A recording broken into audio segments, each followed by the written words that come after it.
भगवान श्री कृष्ण का महाभारत में होना केवल एक चरित्र के रूप में नहीं, बल्कि पूरे धर्मयुद्ध और मानवता के विकास का आधार था। यदि श्री कृष्ण महाभारत में नहीं होते तो कई ऐसी घटनाएं होती जो पूरी कथा और उसका परिणाम बदल देती। आइए इसे विस्तार से समझते हैं। 1. धर्म और अधर्म का संतुलन बिगड़ जाता। महाभारत का मुख्य उद्देश्य धर्म की स्थापना और अधर्म का नाश था। श्री कृष्ण को धर्म का प्रतीक माना जाता है। यदि वे नहीं होते तो पांडवों के पास कोई ऐसा मार्गदर्शक नहीं होता जो उन्हें धर्म का सही रास्ता दिखा सके। कौरवों का अन्याय और अधिक बढ़ता और अधर्म का शासन स्थापित हो सकता था।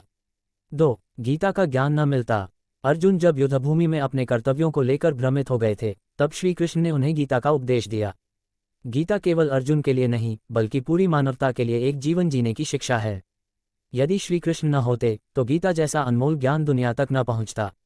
अर्जुन युद्ध से पलायन कर सकते थे और धर्मयुद्ध अधूरा रह जाता। गीता के बिना कर्म, भक्ति और ज्ञान का संदेश इंसानों तक नहीं पहुंच पाता। 3. पांडवों का पतन संभव था। श्री कृष्ण ने पांडवों के हर कठिन समय में उन्हें सहारा दिया। द्रौपदी चीरहरण। जब द्रौपदी का चीरहरण हो रहा था, श्री कृष्ण ने उसे बचाया। यदि वे नहीं होते तो द्रौपदी का मान भंग हो जाता और पांडव शायद इस अपमान के बाद टूट जाते। कई बार मार्गदर्शन। श्री कृष्ण ने पांडवों को हर कदम पर सही सलाह दी, चाहे वह युद्ध की रणनीति हो, शांति के प्रयास हो या फिर रिश्तों को संभालना। 4. युद्ध की रणनीतियों का अभाव। महाभारत का युद्ध केवल बाहुबल का नहीं, बल्कि बुद्धि और रणनीति का युद्ध था। श्री कृष्ण ने पांडवों के लिए अनेक महत्वपूर्ण निर्णय लिए, जैसे 1. भीष्म को हराने की योजना। भीष्म पितामह को हराना लगभग असंभव था, लेकिन श्री कृष्ण ने उनकी कमजोरी बताई। 2. द्रोणाचार्य का वध। द्रोण को पराजित करने के लिए अश्वत्थामा के झूठ की योजना भी श्री कृष्ण ने बनाई। 3. कर्ण का वध। कर्ण जैसे योद्धा को हराने के लिए श्री कृष्ण ने अर्जुन को सही समय पर प्रेरित किया। यदि ये रणनीतियां न होती तो कौरवों को हराना असंभव था। श्री कृष्ण ने धर्म के लिए अधर्म का सहारा भी लिया, लेकिन केवल उतना ही जितना आवश्यक था।